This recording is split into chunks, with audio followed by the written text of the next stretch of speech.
All right, so we're now a month into Kaiju number 8, and we have a ton of information that I'm super excited to relay to you guys that are brand new starting the game with the Steam/PC release of the game, because I know so many people were actually waiting. And you know what? It was actually a perfect time, in my opinion, to go back and make a new guide from the new lens, right? So we're going to go ahead and talk about all of that, and hope you guys enjoyed this video. If you've been a fan of the game, then please post in the comments down below what your #1 tip is for new players starting the game overall. Obviously, this video will age and people will tune into it after this initial period because I'm not going to delete it. But let me know in the comments down below, what is one tip or one thing you wish you knew, something to help new players overall? And if you're not a new player, then this video can still be helpful to you because we're going to cover a number of things and maybe they're things you didn't know. All right, so firstly, I want to start off by talking about rerolling. So rerolling is the process. If you don't know what that is, most people do. It's the process of starting your account over and over and over and over again, and using the free currency that you get to primarily pick out a character and summon for that character. So when the game launched, that was Reno for everybody. Everyone that was rerolling for Reno, rerolling for Reno. And so as the game goes on, I mean, these banners will be gone by the time Steam launches, or at least a couple of them will. So I digress. As the game goes on, that's a sliding scale. I frankly don't know that it's worth it. I don't think that it's particularly worth it to sit here and reroll endlessly, right? Maybe if you're going to do that, maybe better to just buy an account online or something. I don't know, man. But anyway, in all seriousness, in order to do that, you have to complete the primary part of the story chapter, the very first chapter, and then after that, it gives you free reign. Then you go back to the title screen, you delete the account, and start it over again. You do have to take the entire 10 minutes and then go through again and again and again, so it's pretty time intensive. So I personally wouldn't worry all too much about it. But one cool thing about it is when you start off the game, you do get the ability to get a free 5-star selector character from a character on the general gacha pool. So there's a number of character options. Firstly, choose whoever you like the most. That is the most important thing, right? But aside from that, the top characters you can choose is probably some, and I say probably, but I'm positive, it is some combination of Gen, Isao, and Kaiju number 8. Now, that was the information we had on launch a month ago, but that's still the case. And let me just explain this. So here's the case for Gen. Gen, I think, is the best. He is the best character you should be choosing. I think he's one of the top characters in the game. And he is extremely strong because he is super proficient at carrying you through content and being a consistent breaker, with his dual element, right? Shot and slash, that is the most important thing, I think, with him overall. And he's constantly hitting multiple enemies and breaking multiple enemies, and it's quite fun to watch. Now, Isao is really good. However, he may be the biggest luxury in the game. He may be, because you'll find out pretty quickly that while you could make use of him, particularly while your characters are underleveled, you do not need any defensive characters or support character. Well, support in terms of like attack increasing, but like Akari, Minase, the healer, you don't need any of that stuff in this game. You can make use of that. You can go out of your way to use that stuff. But if you're struggling to clear content and your characters are not surviving long enough, the #1 thing you need to do, and I'm dead serious, there's only one thing you need to do, is level up your characters more. Yeah, you could level up your weapons, you could get new unit parts, you could level up your skills. That's all min-maxing, that's all things you should do. But the first thing you should do is level your characters, because the way the game is designed, that is the first thing it checks. It doesn't check for your stats or anything, it doesn't matter. Your character level is the #1 thing. So once your characters get to a certain level, typically at this point, that's around level 90, 95, all of a sudden they stop getting blown up under content that's too hard for them, right? And you may not have changed anything else but the character level. And so that's the #1 thing. So you'll find out when you realize that, you'll find out you don't need pretty much any of that stuff unless you want to use it. Now, Isao does other things too, but I digress. All right, so Kaiju number 8. He is a really interesting character. He's actually very new player friendly because he doesn't use a weapon. He doesn't use a unipart. That is a gift and a curse, because eventually that's going to hold him back in a way that other characters won't get held back because they'll have more options for improvement. He will not have that. But For new players, that's humongous because it's 2 less things you have to worry about farming and leveling, right? Those are 2 things I just pointed out that you could use to min-max your other characters, but you don't have to do that. So especially early in the game, that is a huge benefit. Now, he also has a couple other things that are really good, particularly early in the game. He has the ability to delete an enemy. If they are a miniature kaiju, he will just flat out delete them. You'll see 999999. He'll just delete them if they're below 50% at the time of this attack on the combat skill. He also hits really hard on his ultimate. He is still the biggest stat monster in the game. He gets so many stat increases all throughout his kit to try to make up for the fact that he doesn't have the uniparts and all that stuff. And then if you put dupes in him, just like any other character, of course, he gets extremely strong and much more proficient. He has a ton of utility. He can draw hits to himself. He increases his defense. He has so much here.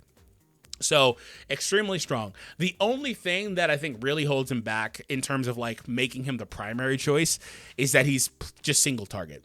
And so you'll see that in most cases, having a character that's able to hit a blast attack type, like Yen, is much more valuable in a lot of cases. But the real secret is you want, you know, a DPS like Kaiju number 8 with, again, to help you, right? Now you have other options. That's like Hoshina number 10 weapon. It's also Reno. These are characters that are in the gacha that you may pull at some point, but I can't tell you to choose them with your selector. Now the other characters, long story short, they have their uses, their niche, but I wouldn't really bother with them. But I will say, if you're going to do summons, I would do your summons before choosing your selector, because you may get a copy of a character, then you can choose something else with your selector. You may get the weapon, and maybe all of a sudden you want to choose a character that goes with your weapon. So that stuff can vary, right? Now, speaking of summons, we did get pre-registration rewards. I don't know if those are still in there if you reroll and start the game over, but at some point they won't be, because the game will just get too old depending on when you watch this video, right? So anyway, let's go ahead and move on from that. Now, what I'll say is at some point you will need to level more characters, because you will get to a point where Fierce Battle will require you to use 2 teams, and maybe at some point it'll require us to use 3. I don't know. But when you are first starting the game, I would actually recommend just building out your 4 characters that you plan to run as your team. If you need help with team building, I did a team building guide video that goes over all the different methods you can apply. But anyway, I would actually focus on just 4 characters and then move on from there.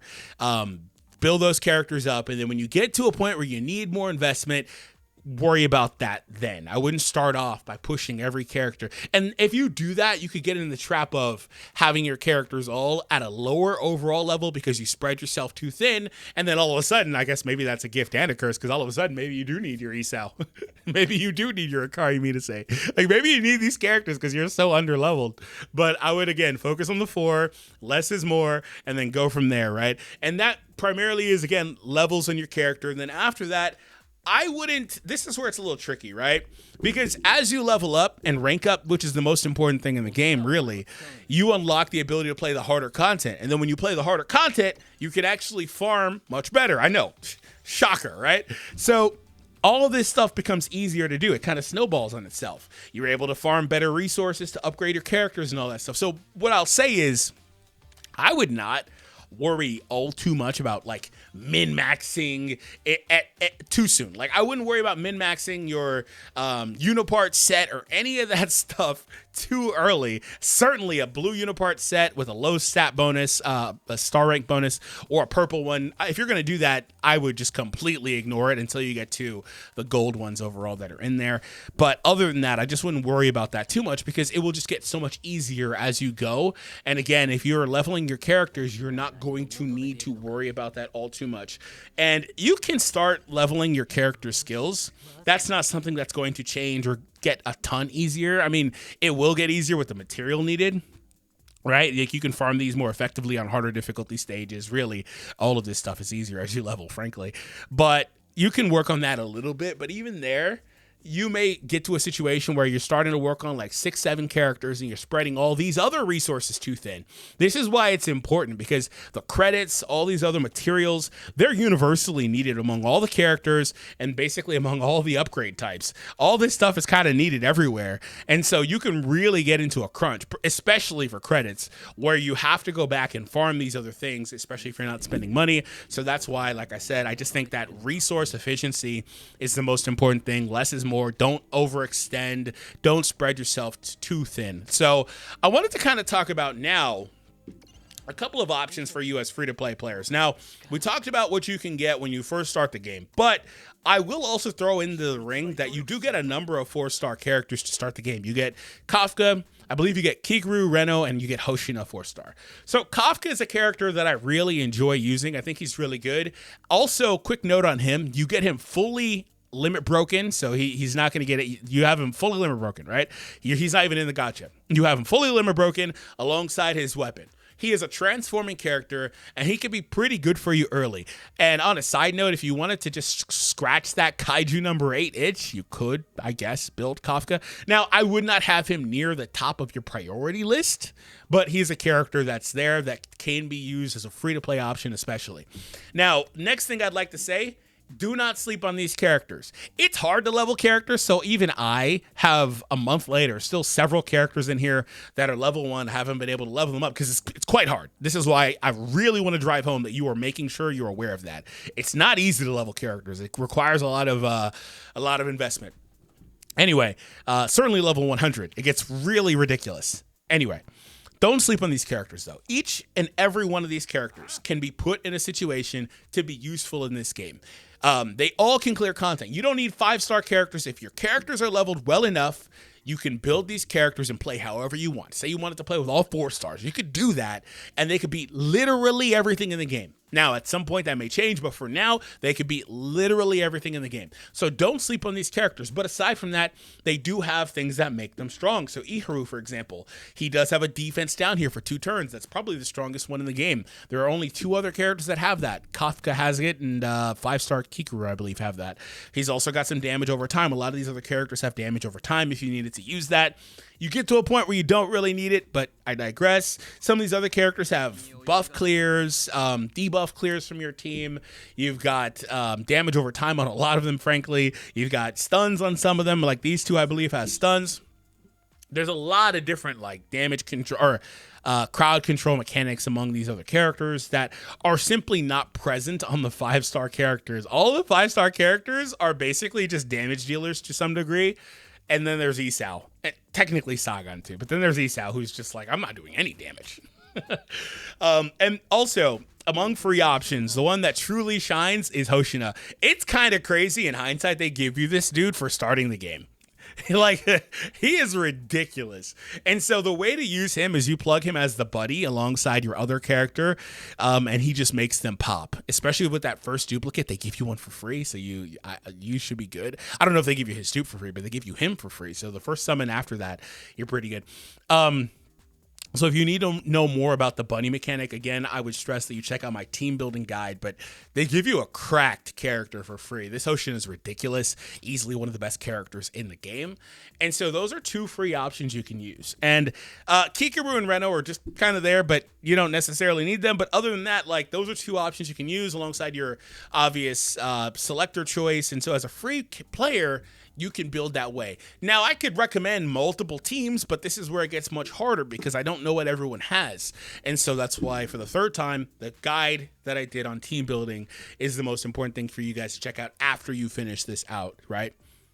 Hopefully now you also have a good understanding on character progression because I've mostly talked about that, but just really quickly, Uniparts, this is your gear set. This stuff is stuff you can farm. There's an overall effect for each piece, and then there's also a set effect. However, the only thing about this that's kind of annoying is that there's not an inventory, so whenever you're putting new ones on, you're developing, you're redeveloping, whatever it is, you have to drop the prior one. There's no way to unequip these. They're just gone, which is why I said try not to really worry too much about purple or blue. Try to wait until you get to the gold or yellow, whatever it is, and then go from there because that's just going to be the most resource safe option for you.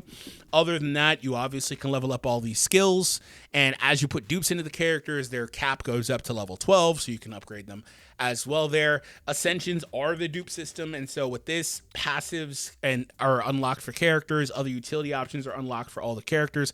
They all get much better. One of my favorite dupes in the entire game, like I said, this one's really strong. The first dupe's really good on him. One of my favorite ones is Isao getting a revive here. I remember being so shocked at this and saying this is so cracked, but like you just don't need it because I've never once died with him.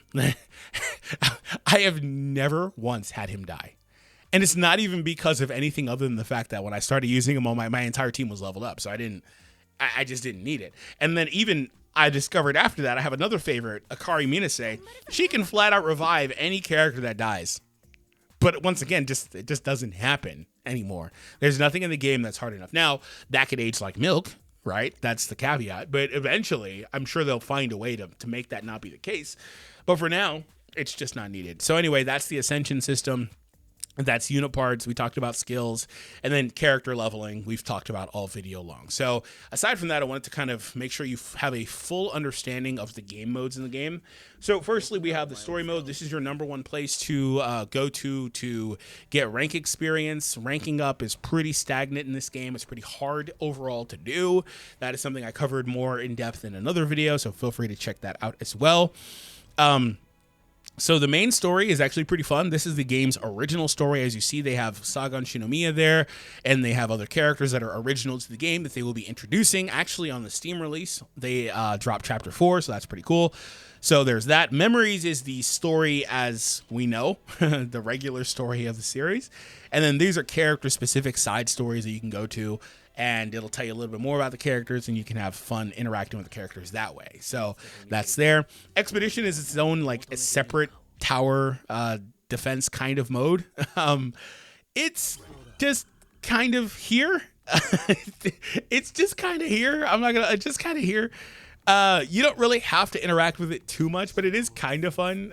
But really what it is, you just kind of upgrade stuff and then check back a little bit later. You get more gold, upgrade stuff, play for a little bit, check back later when you get more gold, and that's your gameplay loop, and you just try to hit the highest distance floor possible, and then go from there. You could be more active with it, get to like stage 200, then back out, and then rinse and repeat to farm stuff there if you want to play that way, but that's just kind of what that is. But the good news is with Expedition, you get stamina here, and you get more here as you rank up your Spec Ops, which is just you ranking up your account basically. Aside from that, it also has stamina refreshes here, which you can use the gems for. This is the best way. If you're going to ever refresh by using gems, do it this way. Do not do it the other way that's listed in the stamina page. Don't do it this way. The cost to return is like literally half. Anyway, so there's that. We also do have the events section, which is the left tab here. This is where you're going to see various things like the character trial battles. There's a friend invite, which I did a video on as well. If you wanted to know how to clear that, you could actually technically do it yourself by starting a new account and re-rolling and going so on and so forth. This obviously will look different when you're playing. Here's Fierce Battle. They add in new Fierce Battle stages. They've got a bunch of rewards, things like that. This is the place where I said eventually you'll need more than one team, but this is the only place in the entire game that actually has something like this, as far as I can recall right now anyway. But aside from that, we also do have the ongoing raid battle, and so this is something else that's here you would want to participate in for all the rewards at a community-wide level. That is where the events are overall, so pretty cool. The last thing is just training. There are requests, you can read that, and sometimes there are going to be rewards in there. But training, this is where you're going to get all of your resources, right? You're going to come here and make sure that you're getting whatever you need for farming. And if you need something specific, you can press on it whenever you're on the character upgrade page, and it can take you directly here automatically, so you don't have to go digging and looking for it, right? So what I would like to say also is that stamina in this game is kind of interesting. Like I was saying, I wouldn't really use too much premium currency to refresh stamina. Stamina refreshes completely at the 200 cap every 10 hours, right? And that says nothing about Expedition. Expedition also goes. But what happens is ultimately stamina is something that, because this game has a skip system, because every stage, it doesn't matter the difficulty, always uses 20 stamina, you're not going to get a ton of mileage out of it. So ultimately it will degrade at some point for you into something where you log in, burn your stamina, log out. Now, I would recommend logging in every 6 to 8 hours just to make sure that you're not letting your stamina sit at the cap, so you can get the most effectiveness out of it. But that's mostly what it turns into at some point overall. And it's something that I do think that we do need to keep an eye on, because again, the cap doesn't increase. Maybe in the future it will, but it doesn't increase. And so it's probably designed the way it is, so you have to log in every so often to make sure that you're getting the most out of it. All right, so I wanted to also pivot from here and talk about the shops and the various things in the shops that you guys can prioritize, right? So, pickup medals, these are your overall. We didn't really talk about pity in this game. This game doesn't have a 50-50 pity system or anything like that. It's actually just got this, but it does have a higher overall pull rate at 8%. I should have talked about that earlier. 8% is much higher than most gacha games have these days, but the general character is at 1%. So what that means is that it's still 1% like a lot of games have. Some games have it at like 7 or whatever, 0.7. And so what that means is that there's going to be a lot of fluff you pull. For example, I did 3 multis today, pulled like 4 or 5 stars in those 3 multis, didn't get a single copy of what I was looking for. That is a normal experience on this game. And so that's a gift and a curse, because people are going to look at that and say, oh my God, the new character rates are so low. That's not the case. It's just there's so much fluff rates on there. So you're going to get a lot of 5 stars. You're not going to go through very many multis where you don't get a 5-star, is the point, especially considering there are characters and weapons. But in this shop, you can take here those, because you get 10 per multi or 1 per single, and you can flat out exchange them. Now, these do not expire, right? The shop will just continually update and you can use them, and you'll just go from there. The game shop, this is the standard gacha version of this. This also, same deal. They have no dates on this stuff here. It doesn't expire. Who knows when they'll update this shop or the gacha. It is what it is. Encounter stones are things that I didn't realize I cleared this shop. Holy crap. I had no clue. I guess I knew at some point, but I didn't remember it. You get these for summoning. So when you pull dupes, you get, depending on the rarity and all that stuff, you get extra of these. And if you fully dupe a character, you get more of these. That's what happens. If you've ever wondered what happens when you fully dupe a character, you just get more of these than you would normally get. And you can take them here to this shop. And as you see, there are gacha tickets. However, this only resets once a month. So we're coming up on the 1 month period. So we're going to see a reset soon. But this resets once a month. Similarly, the weapon exchange here, this resets once a month. This will reset on the 30th. In the bottom left corner, it shows I can exchange one more time. So in a couple of days, I'll be able to exchange another one. This is funny because it's actually not on a monthly period. It's just once per month. And so that's different than the encounter stone where this resets for everybody. This is an individualized thing. So if I wait 2 weeks to do this, then it'll start a 30-day counter. So anyway, in order to do this is so you can get any weapon you want. If you have a weapon that you have a dupe of or something that, or a weapon you don't want, you can actually go into your inventory, your storage, click on the weapon, click the one you don't want, click the bottom left corner, click dismantle. And if you dismantle a 5-star weapon, you will get one of those gems to take to that exchange shop. And then from there, you can do once per 30 days an exchange of whatever weapon you want. Now, if you scroll here, you'll see other options. There's a credit shop. I would mostly ignore this. I've used some stuff here, but credits are kind of hard to come by. They run out pretty easily. Uniparts, you'll get these passively while upgrading your uniparts and stuff like that. Proof of Valor, Emblem of Defense. These are both tied into the Fierce Battle game mode. And there's stuff in here that you can exchange for. There's different weapons here. You see that there's multiple sets of different kinds of weapons. Right now, each character probably has like 3 weapons, typically. Some characters are an exception.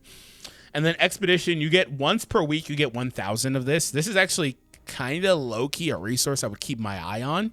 It resets once a month as well. But once a week, you get 1,000. So it's something to keep an eye on. Obviously, the most important things are going to be those 2 that I've sold out already. There's not very many of them here. So I would keep an eye on that. I wouldn't really exchange these for much else here. Maybe a Unipart set that you really want. And that's mostly it on that topic. So let's move on from there.